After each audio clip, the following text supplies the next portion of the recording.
Hello friends, welcome to my channel. আশা করছি তোমরা সবাই ভীষণ ভালো আছো। আজকে তোমাদের জন্য আমি একটা কাঁচা আম পান্নার রিফ্রেশিং ড্রিঙ্কের রেসিপি নিয়ে এসেছি।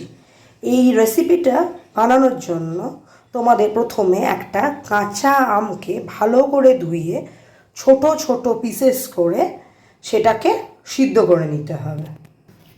আমার আমগুলো সিদ্ধ হয়ে গেছে। এবার আমি এটাকে একটা মিক্সি জারে তুলে নিলাম। এর সাথে আমি কিছু পুদিনা পাতা দিয়ে দিলাম আগে থেকে, যেটা আমি ধুয়ে রেখেছিলাম। আমি স্বাদ মতো লবণ দিয়ে দিলাম। আমি জলজিরার 1 চামচ দিয়ে দিলাম। আর লাস্টে যেটা আমি দেবো সেটা আমি জিরেটাকে একটু কড়ায় নেড়ে সেটাকে গুঁড়ো করে রেখেছি, সেই পাউডারটাকে আমি অ্যাড করে দেবো। এবার আমি এইটাকে একটা ব্লেন্ড করে নেবো। আমি এখানে একটা গ্লাসে জল নিয়ে নিয়েছি। এর মধ্যে আমি যেই পেস্টটা বানালাম সেই পেস্টের আমি 2 চামচ দিয়ে দেবো। ওর মধ্যে আমি 4টে আইস কিউবস অ্যাড করব।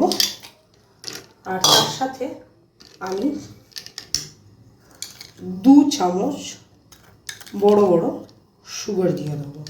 সুগারটা আপনারা টেস্ট অনুযায়ী দেবেন। এটা আপনারা যেরকম মিষ্টি খান সেই বুঝে দেবেন।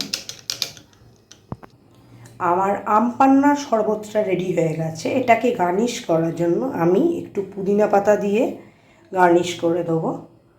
আশা করছি আপনাদের এই রেসিপিটা ভালো লাগলো। যদি ভালো লেগে থাকে রিকোয়েস্ট করব লাইক, শেয়ার, কমেন্ট ও সাবস্ক্রাইব করার জন্য।